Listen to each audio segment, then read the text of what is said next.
वक्त सुप्रीम फैसला आया है बिल्किस बानो केस में। ये पूरा मामला सुप्रीम कोर्ट पहुंचा था। आपको बता दें, पिछले साल ही गुजरात सरकार ने इन 11 दोषियों को रिहा कर दिया था। पूरा मामला जब कोर्ट में पहुंचा, 11 दिन की लंबी सुनवाई चली। 12 अक्टूबर को ही यह फैसला सुरक्षित रख लिया गया था और आज इस पर फैसला आया है। और फैसला यह है कि 11 दोषी अब आजाद नहीं होंगे, इनको वापस से जेल जाना होगा। लेकिन कब, 1 हफ्ता, 2 हफ्ता या तुरंत, यह फैसला अभी तक नहीं हो पाया है। गुजरात सरकार का फैसला जो है वो पलटा। एक बड़ा झटका नेहा यहां गुजरात सरकार को जरूर लगा है, क्योंकि कोर्ट में आप यह भी नहीं बता पाए कि आखिरकार किस वजह से, किस आधार पर आपने ये रिहाई की। बिल्कुल, और आधार पूछा गया, उस पर गुजरात सरकार की ओर से कोई जवाब नहीं। 2002 के गुजरात दंगों का ये मामला, जब बिल्किस बानो के साथ गैंग रेप किया गया था, इन 11 दोषियों पर मामला सिद्ध हो गया था, जिसके बाद इन्हें आजीवन कारावास की सजा सुनाई गई थी। गुजरात सरकार, गुजरात कोर्ट ने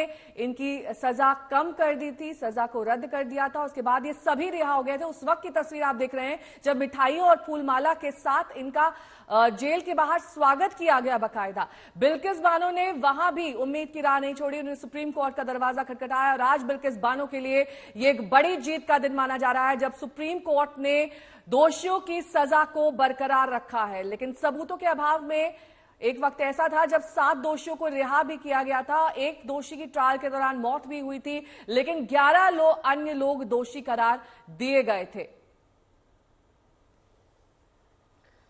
संजय शर्मा हमारे साथ लगातार, हमारे सहयोगी मौजूद है। और ये बड़ा फैसला संजय, और अगर हम देखें तो अगर गुजरात सरकार ने ये फैसला जब लिया तो भी कोई ग्राउंड उन्होंने तैयार क्यों किया? क्योंकि अगर हम हाल फिलहाल के कोई फैसले देखें तो सरकार अपनी पूरी तैयारी के साथ कोई बड़ा फैसला करती है। अगर ये फैसला सरकार ने लिया और दलील भी आप नहीं दे पा रहे हैं कोर्ट में कि किस ग्राउंड पर आपने इनको आजाद किया, तो ऐसे में सवाल तो सरकार पर भी, क्योंकि उन्हीं का फैसला ही पलट गया कोर्ट में।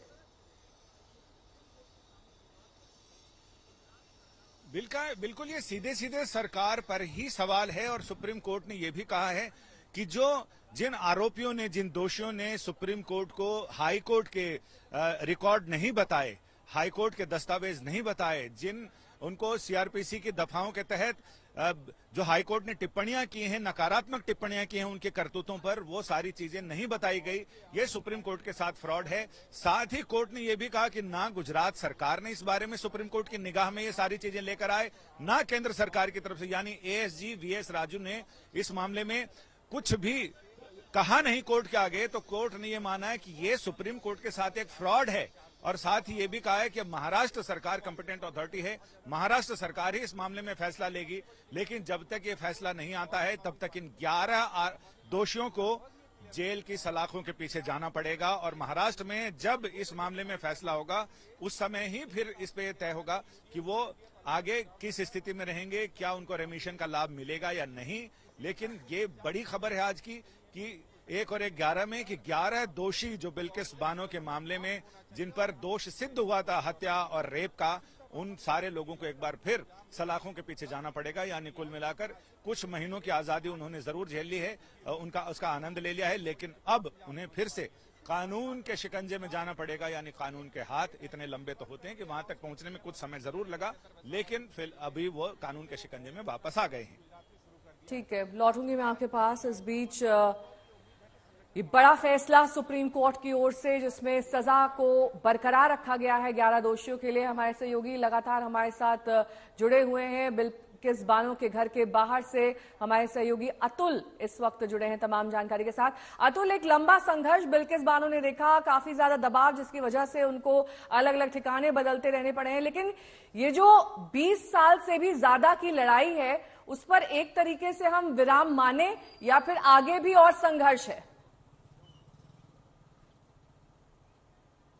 देखिए, सुप्रीम कोर्ट ने जब फैसला दे दिया है और स्पष्ट कहा है कि रिहा करने का फैसला महाराष्ट्र सरकार को लेना चाहिए, ना कि गुजरात सरकार को। और जिस प्रकार से आपने संघर्ष की बात की है, तो जो घर के जो दृश्य हैं यही संघर्ष बताते हैं, क्योंकि पिछले 10 से 15 दिनों से ये घर एक बार फिर से बंद कर दिया गया। याचिकाकर्ता इस वक्त सुभाषिनी अली हमारे साथ जुड़ चुके हैं। आपको रोक रही हूँ अतुल, आऊंगी। सुभाषिनी अली जी, ये पूरा मामला कोर्ट में पहुंचा और एक तरीके से एक राहत है, एक बड़ा फैसला सुप्रीम कोर्ट का।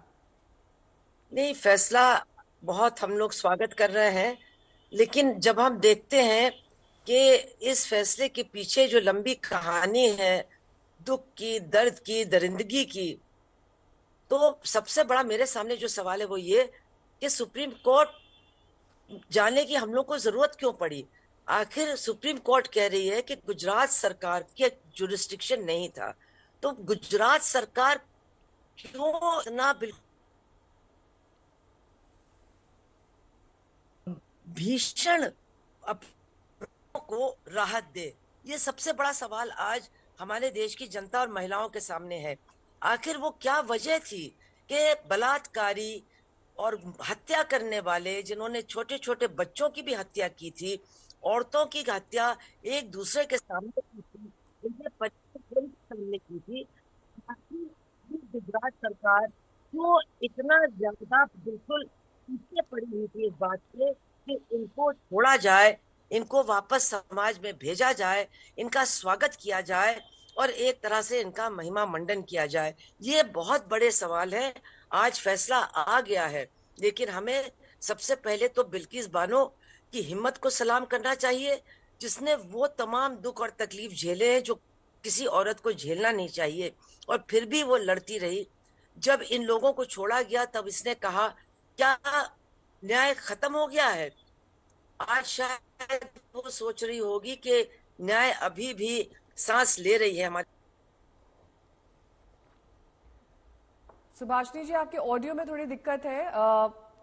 की सुरक्षा के लिए क्या, उसको राहत देने के लिए सरकार क्या करेगी, उसका जो मुआवजा का सवाल है वो उसको मिलेगा कि नहीं मिलेगा, ये बहुत बड़े सवाल हैं। और हमें उम्मीद है कि इन सवालों के जवाब भी मिलेंगे और बिल्किस बानो और उनके परिवार को शांति और सुरक्षा में कुछ समय रहने के लिए हमारा समाज, हमारी सरकारें समय देगी। ये बहुत सुभाषिनी जी, जरूरी आपको है। नहीं लगता कि कोई भी मुआवजा ऐसी औरत के लिए काफी नहीं है जिसने जिंदगी में इतना संघर्ष देखा हो? लगभग 22 साल का उनका ये संघर्ष रहा है। आज आप जब सही कह रही सुप्रीम हैं। जी मैं बात जो कह रही हूँ वो आप समझने की कोशिश कीजिए। मुआवजे का ऑर्डर तो कोर्ट ने किया था। जी आज सवाल हमारे सामने ये है कि आखिर गुजरात की सरकार इस महिला के प्रति इतनी कठोर क्यों है। इसको मुआवजा नहीं दिया, उसकी कोई मदद नहीं की, उसको कोई सुरक्षा नहीं दी, और उसके साथ दरिंदगी करने वाले लोगों को छोड़ दिया। उनका स्वागत हुआ, उनको अच्छे लोग के नाम से पुकारा गया, उनको हार माला पहनाई गई। आखिर क्यों, ये सबसे बड़ा सवाल है मेरे सामने। हाँ, आज न्यायाधीशों ने हमारे अंदर हिम्मत को बढ़ाया है, हमारे हौसलों को बुलंद किया है, न्याय प्रक्रिया में हमारे विश्वास को भी मतलब जिंदा रहने का मौका दिया। इसका सबका हम स्वागत करते हैं। लेकिन क्यों ऐसा हुआ, देश की जनता को निश्चित रूप से जो लोग जिम्मेदार हैं इसके लिए, उनसे ये सवाल करना होगा। सुभाषिनी जी, जिस दिन गुजरात सरकार ने दोषियों को रिहा किया था, उनकी सजा कम कर दी थी, वो स्कॉट फ्री थे, मिठाइयां बांटी जा रही थी, उनको माला पहनाई जा रही थी, वो विजुअल्स देख के आपको कैसा लग रहा था? वो तस्वीरें किस तरीके से आपको परेशान करती हैं? 15 जनवरी को प्रधानमंत्री लाल किले से महिलाओं की सुरक्षा और महिलाओं के सम्मान की बात कर रहे थे, और उसी दिन उन्हीं की पार्टी की सरकार गुजरात में इन लोगों को छोड़ रही थी, बरी कर रही थी, इनका स्वागत हो रहा था, हार माला पहना करके इनको संस्कारी ब्राह्मण कह करके पुकारा जा रहा था। आखिर क्यों क्यों इनको छोड़ा गया, क्यों तमाम नियम कानून को बिल्कुल अलग करते हुए गुजरात सरकार ने ऐसा किया, उनकी क्या मजबूरी थी? इसका भी जवाब हम ढूंढ रहे हैं कि हमें कोई बताए कि ऐसा क्यों हुआ, और आगे बिल्किस बानो को न्याय, सुरक्षा और शांति में अपना जीवन काटने का मौका मिलेगा कि नहीं मिलेगा, ये भी एक बहुत बड़ा सवाल है। ये सब कहते हुए हम निश्चित रूप से कोर्ट के आभारी हैं कि उन्होंने हम लोगों की सुनवाई की, तमाम लोगों की सुनवाई की। बिल्किस बानो भी उनके सामने आई और उन्होंने मेरे ख्याल से पूरी चीजों को सोच समझ करके बहुत सही निर्णय दिया है, उसका तो हम स्वागत करते हैं। लेकिन क्या ये सवाल सब चले जाएंगे इस निर्णय के बाद? बहुत बहुत शुक्रिया आपका हमारे साथ जुड़ने के लिए। लगातार हमारे सहयोगी भी मौजूद है। संजय, एक प्रश्न और है कि जिस तरह कोर्ट ने आज अपने इसमें टिप्पणी की है, अपने फैसले में ये भी कहा है कि ये फैसला जो है, क्योंकि ये पूरा केस ट्रांसफर हो गया था मुंबई, तो अब क्या महाराष्ट्र सरकार की तरफ से ऐसा कोई फैसला हो सकता है? मतलब आगे क्या होगा, जेल ही जाना होगा या महाराष्ट्र सरकार इसको क्योंकि वहां पर भी बीजेपी की गवर्नमेंट है, क्या वहां से कोई फैसला और आ सकता है जिससे रिहाई रह सकती है? क्या होने की संभावना दिख रही है आगे? इस प्रश्न का उत्तर दो हिस्सों में है। पहला तो यह है कि इनको फिलहाल तो जेल जाना पड़ेगा, क्योंकि उनके रिहाई के समय पूर्व रिहाई के आदेश को रद्द कर दिया सुप्रीम कोर्ट ने। इन्हें जेल जाना पड़ेगा। और फिर महाराष्ट्र सरकार को सुप्रीम कोर्ट ने कहा कि वो कॉम्पिटेंट अथॉरिटी है, क्योंकि सुनवाई वहां हुई, ट्रायल वहां हुआ, ये वहीं जेल में रहे। लिहाजा महाराष्ट्र सरकार एक कॉम्पिटेंट अथॉरिटी है। महाराष्ट्र सरकार ही अब तय करेगी कि इन्हें रेमिशन का लाभ दिया जाए या नहीं। किसी भी नागरिक को ये रेमिशन का लाभ राज्य सरकार का विशेषाधिकार है देना, जिसके तहत राज्य सरकार किसी भी नागरिक को जिसे सजा मिली हो उसकी सजा कम कर सकती है, या सजा रद्द कर सकती है, या सजा बिल्कुल खत्म कर सकती है, माफी दे सकती है। और वो राज्य के मंत्रिमंडल की सलाह पर राज्यपाल का यह विशेषाधिकार है। अब इसमें बड़ा सवाल ये आता है कि ये सारे लोग तो फिलहाल जेल जाएंगे और जेल से आने के बाद फिर वहां महाराष्ट्र सरकार तय करेगी। लेकिन बड़ी बात यह है कि सुप्रीम कोर्ट ने अपने ही 2022 के उस आदेश को भी रद्द कर दिया है, जिसमें यह कहा गया था कि गुजरात सरकार सक्षम अथॉरिटी है और गुजरात से 1992 के प्रावधानों के हिसाब से गुजरात सरकार फैसला ले सकती है। लेकिन अब सुप्रीम कोर्ट के 2 जजों की पीठ ने उन सारी चीजों को बिल्कुल जैसे थे वैसे पहले की स्थिति में ला दिया है और ये नया आदेश लागू होगा, जिसमें कोर्ट ने कह दिया है कि गुजरात सरकार बिल्कुल सक्षम अथॉरिटी नहीं है इस मामले में सजा माफी का आदेश देने में, या जैसे आजादी के अमृत महोत्सव पर लोगों को रिहा किया गया उसी धर्म धक्के में इन्हें भी रिहा कर दिया गया। लेकिन अब चूंकि सुप्रीम कोर्ट ने अपने फैसले में साफ साफ कई सारी चीजों पर बात की है, लिहाजा महाराष्ट्र सरकार के लिए भी इतना आसान नहीं होगा उन सारे लोगों को अब आगे रिहाई देना, क्योंकि उसके लिए अब सारे तर्क बताने पड़ेंगे कि क्यों रिहा किया जा रहा है। और उसके बाद फिर तमाम लोग यहां बैठे ही हैं जो उस पर आपत्ति भी जताएंगे। तो कुल मिलाकर अब इतना आसान नहीं है। सुप्रीम कोर्ट ने अपने आदेश में बहुत सारी चीजों का जिक्र किया है, जिसमें यह भी कहा है कि इन सारे लोगों ने फ्रॉड किया है। आगे जब महाराष्ट्र सरकार इस मामले में फैसला लेगी तो सुप्रीम कोर्ट की टिप्पणियां उनकी आंखों में जरूर, उनकी निगाहों में जरूर रहेंगी, जिसमें इन लोगों ने सुप्रीम कोर्ट के सामने फ्रॉड किया, जिस सारी चीजों को ध्यान में रखा जाएगा। लिहाजा अब इनके लिए राह उतनी आसान नहीं है जितनी गुजरात सरकार ने बिल्कुल तश्तरी में रखकर इन्हें परोस कर आजादी दे दी थी। महाराष्ट्र सरकार के लिए उतना आसान नहीं होगा।